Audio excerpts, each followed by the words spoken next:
Astley here, play-by-play for the Abby Canucks. You got it locked in the line change, a Vancouver Canucks podcast.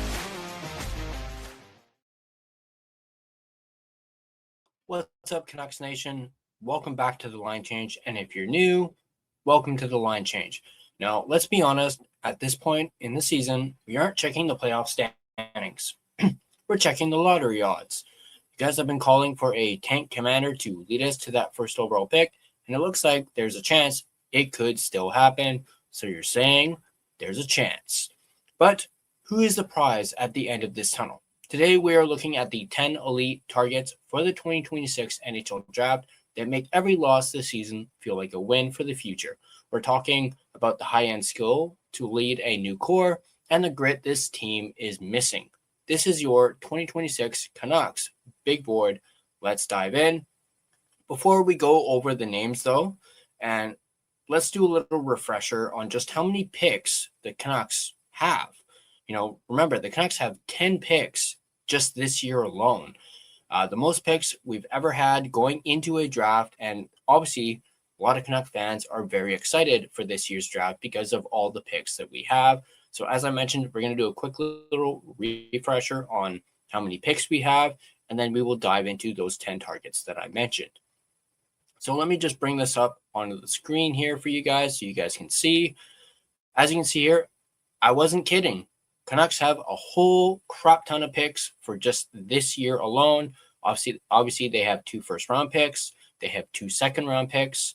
They have a third, a fourth, a fifth, and 3 sixth-round picks. They do not have a 7th-round pick. So that is the only pick in this year's draft that the Canucks do not have.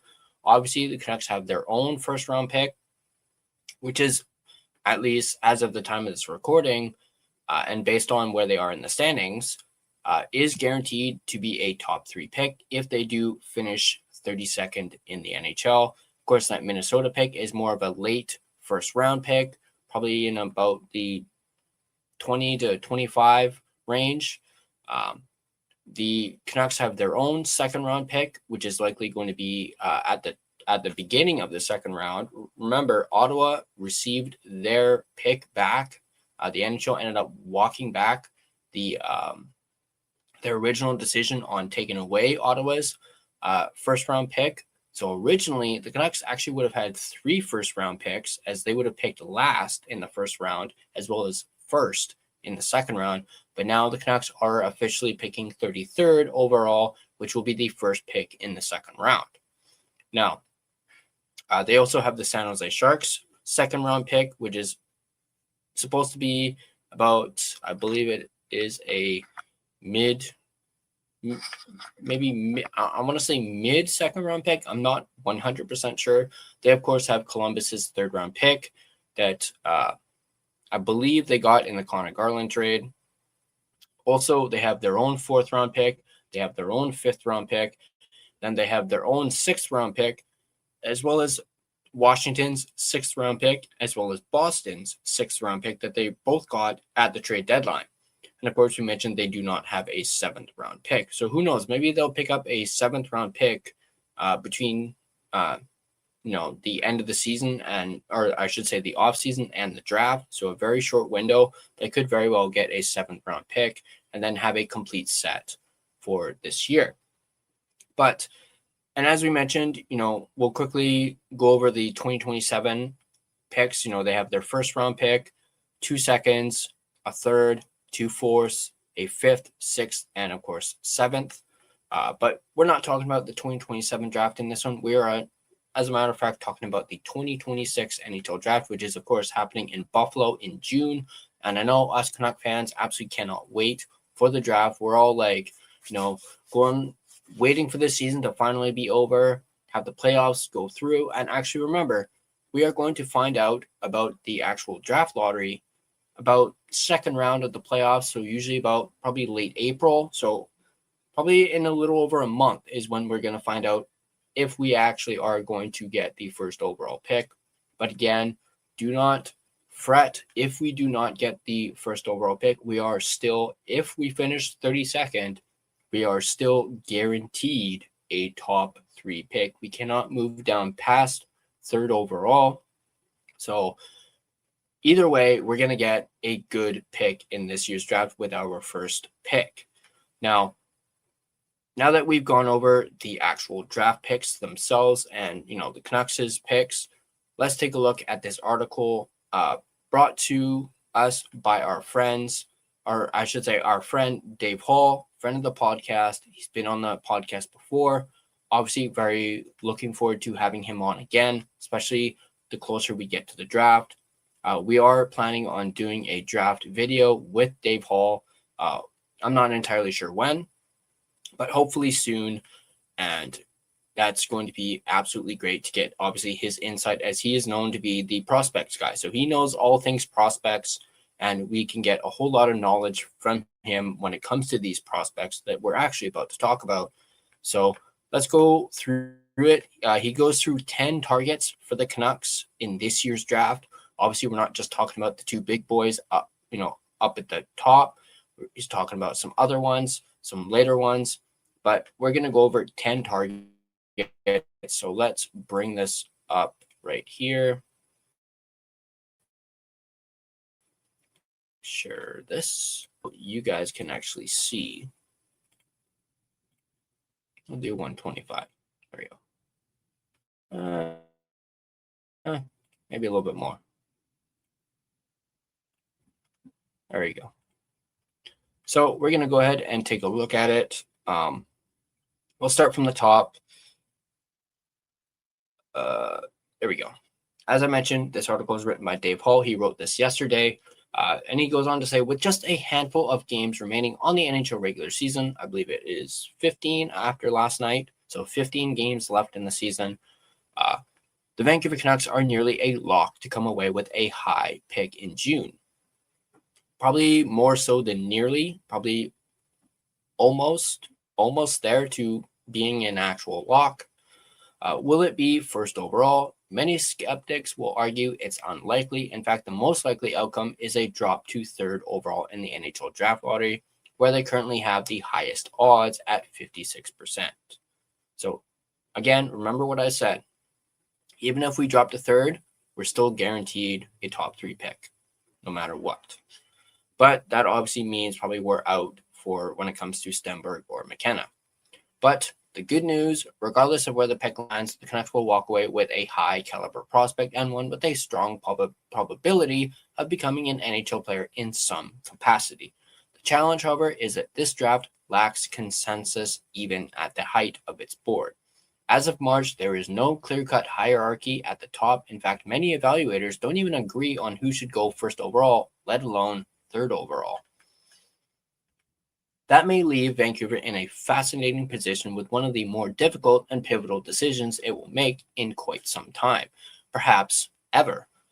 With that in mind, here's a look at the prospects generating top 3 consideration across various draft boards in March. So, of course, we're going to go over the first and second overall picks. At this stage, the conversation at the top of the draft remains relatively narrow, yet far from settled. It's widely viewed as a 2-player race between Penn State's Gavin McKenna and Frölunda's Ivar Stenberg. Depending on who you ask, it can, of course, go either way. The room is still incredibly divided on who the obvious choice is for the first overall pick. Let's take a look at Gavin McKenna first. Heading into the 25-26 season, Gavin McKenna was the consensus top prospect on most draft boards. His resume, highlighted by a staggering 129-point season with the Medicine Hat Tigers, was simply too dominant to ignore. Seeking a new challenge and access to elite training resources, the Whitehorse native made the bold decision to transition to the NCAA. While his raw production remained solid, his overall impact early in the season didn't quite match the lofty expectations that were placed upon him. As a result, his draft stock came with more scrutiny than many anticipated. But that has changed since the calendar flipped to 2026. Since returning from the World Juniors, McKenna has found another gear, and that's both in terms of production and overall engagement. In that span, he's led the entire field with 33 points, 11 goals, and 22 assists, and 91 shots on net. Scouts have noted a more confident and assertive version of McKenna. He appears more comfortable off the puck, more engaged in the flow of play, and is playing with a noticeable swagger. There are still questions surrounding his B game and his ability to consistently attack the middle of the ice. Sure, but over the course of a full season, no player in this class has shown the same ability to take over and dictate a game offensively quite like Gavin McKenna. His ability to slow the game down and operate as a high-end playmaker remains elite and well above anyone in this class. Dave mentions, a noticeable swagger. I'm pretty sure everyone remembers, him scoring that goal and then doing the old Conor McGregor freaking walk afterwards. I thought that was actually quite funny. But moving on to Ivar Stenberg, who is, of course, a left winger. I forgot to mention that McKenna is a left winger as well. So 2 left wingers at the top of this draft board. What McKenna may lack in a consistent B game, Ivar Stenberg arguably makes up for in spades. That reliability and well-rounded ability combined with the nearly comparable skill is why some evaluators have him as their clear-cut number 1. The Swedish winger has emerged as one of the SHL's most exciting young players, producing at a level rarely seen for his age. At one point, he was on track to reach historic numbers comparable to names Vancouver fans know well in both Daniel and Henrik Sedin. Playing for one of the SHL's top teams, Stenberg hasn't just contributed, but has been leaned on in key situations and has seen time across the lineup. Contrary to the first half, Stenberg cooled offensively down the stretch as McKenna caught fire. Ultimately, he finished his 25-26 regular season with 33 points, 11 goals, 22 assists in just 43 games, 18 points higher than the next draft eligible and third best by any in the history of the SHL, behind both Sedins. While his late season production may have dipped, it hasn't done much to diminish his overall profile. Scouts value Stenberg's completeness, and while he may not possess McKenna's same high-end dynamism, he brings a dangerous release, strong puck skills, and excellent vision. More importantly, he plays a reliable, detail-oriented game away from the puck and can be trusted in all situations. Many believe he's one of the few players in this class who could step into the NHL and contribute sooner rather than later, if not immediately. Now, let's take a look at the 4-headed defensive race. Of course, after the top 2 picks, we see a defensive race, a 4-headed defensive race at that. So even if the Canucks finish dead last, the most likely outcome still has them selecting 3rd overall. In most drafts, that wouldn't create much uncertainty, but 2026 is anything but typical. While Keaton Verhoff has headlined the defensive group, several names are pushing their way into the conversation for that top 3 range. Speaking of Keaton Verhoff, he's the next one on this list. Like many top prospects in this class, Keaton Verhoff opted to challenge himself by leaving the WHL's Victoria Royals to play in the NCAA as a 17-year-old. As expected, there have been growing pains, but considering the circumstances, his season should largely be viewed as a success. At the end of the day, the 6'4", 212-pound right shot defenseman don't come around very often, and you have to respect the fact that he has challenged himself at the NCAA level. Verhoff brings a rare blend of size, two-way ability, and a relatively safe projection, making him appealing in the top tier of the draft. He's up to 20 points, 6 goals, 14 assists in 33 games as a freshman, which finished 3rd among all U20 defenders nationwide. Although his North Dakota Fighting Hawks lost in the NCHC playoffs, he'll still get the chance to showcase himself as an integral piece to the team as he gears up for the NCAA Frozen Four tournament. There are still questions surrounding his decision-making and skating, which may slightly cap his ceiling. However, when factoring in his age and the difficulty of competing against older, more developed players, those concerns become easier to contextualize.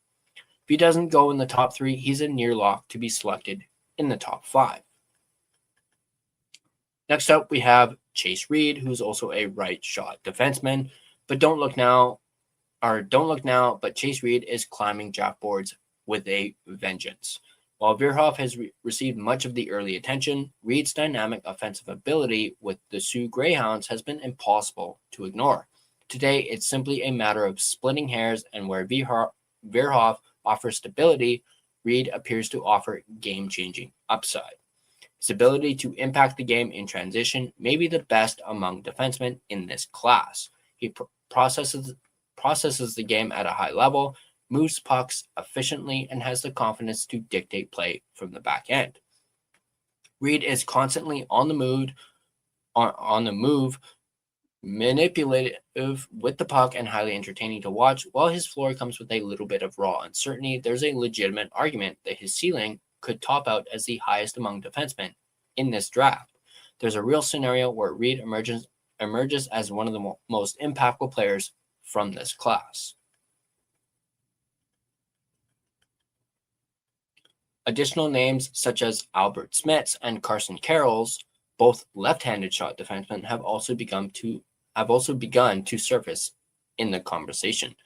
Smets in particular gained attention following a strong showing at the Olympics with Team Latvia, where he played a key shutdown role against some of the world's best. His size and defensive reliability project well, with some believing he could step into NHL minutes relatively quickly.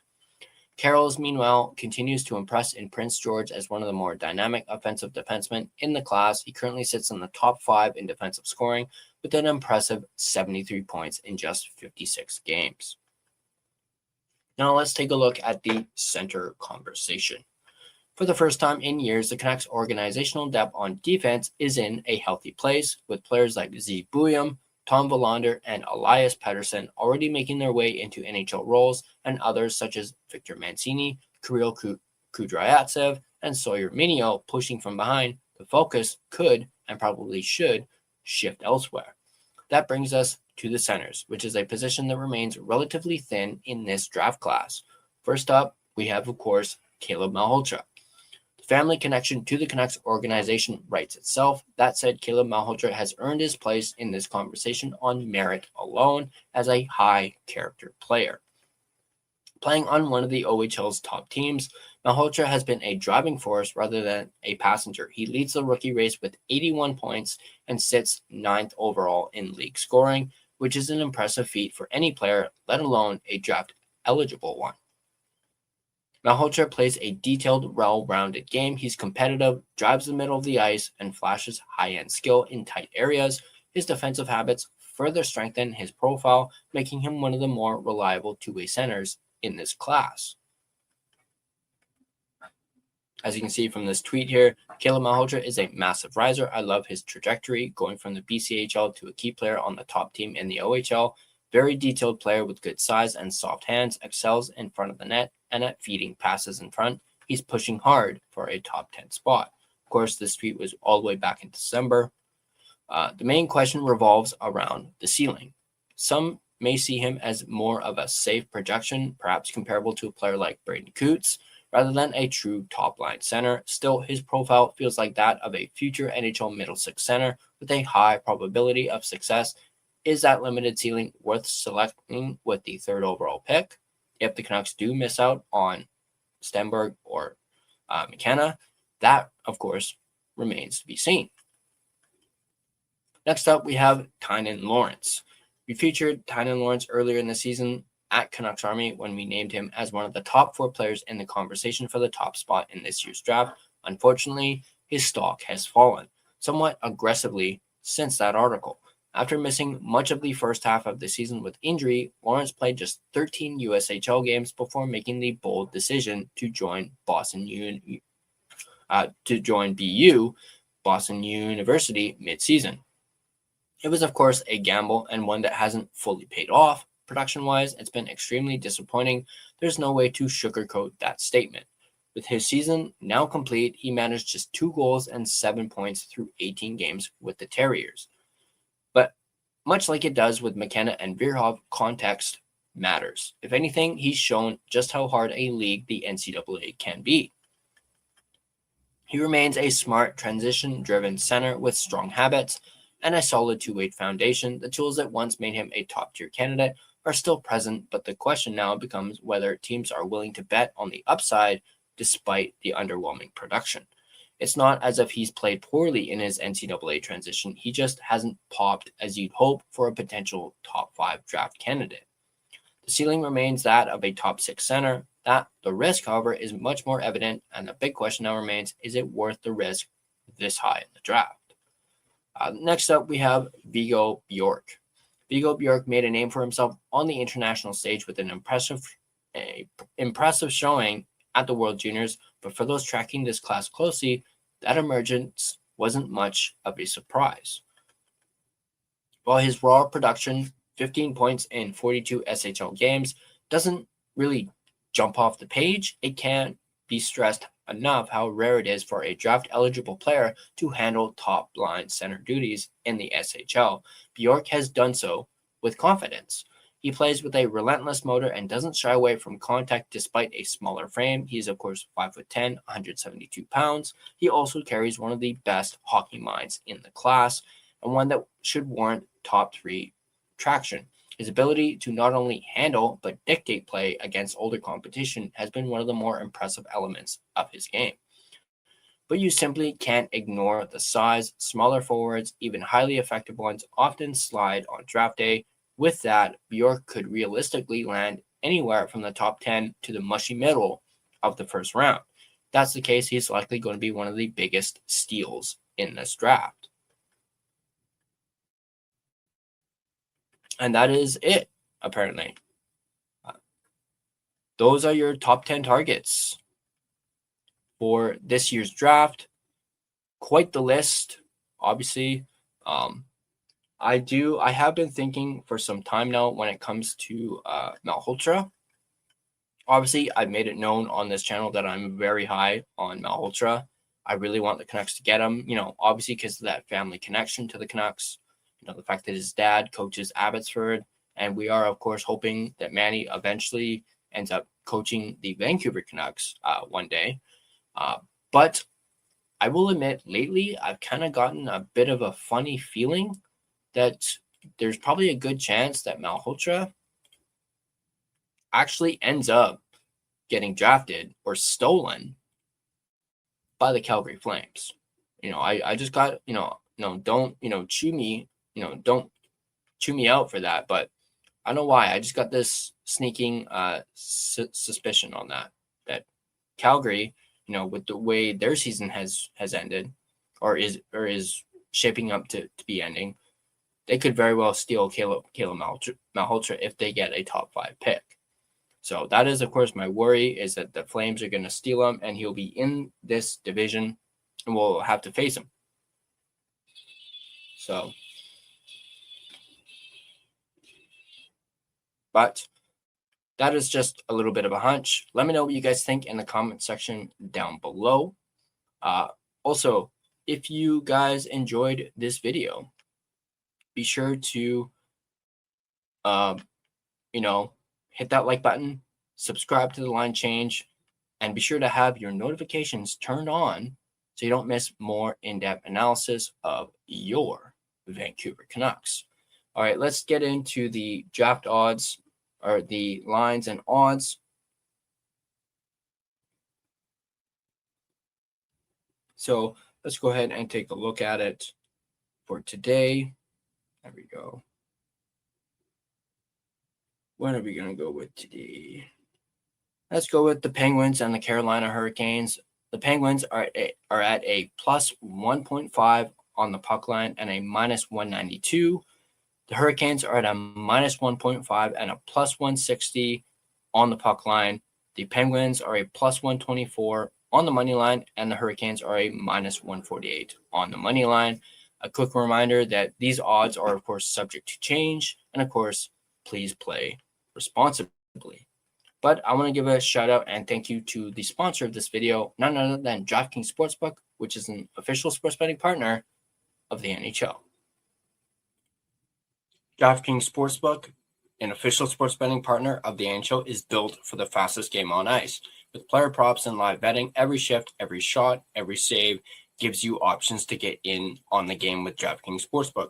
New customers bet just $5, and if your bet wins, you get $300 in bonus bets instantly. Download the DraftKings Sportsbook app and use code THPN, that's code THPN, to turn $5 into $300 in bonus bets if your bet wins. In partnership with DraftKings, the crown is yours. Gambling problem? Call 1-800-GAMBLER. In New York, call 877-8-HOPE-NY or text HOPE-NY. In Connecticut, call 888-789-7777 or visit ccpg.org. On behalf of Boot Hill Casino in Kansas, wager tax pass-through may apply in Illinois, 21 plus in most states. Void in Ontario, restrictions apply. Bet must win to receive bonus bets, which will expire in 7 days. Minimum odds required. For additional terms and responsible gaming resources, see dkng.co/audio. This is a limited time offer. Copyright 2026 NHL, all rights reserved. This video has been a presentation of both DraftKings Sportsbook as well as the Hockey Podcast Network. Be sure to check out the network for your favorite podcast covering your favorite team at thehockeypodcastnetwork.com, the home of hockey podcasts, where it's every team, everywhere. Thanks for tuning in, and I'll catch you guys on the next line change.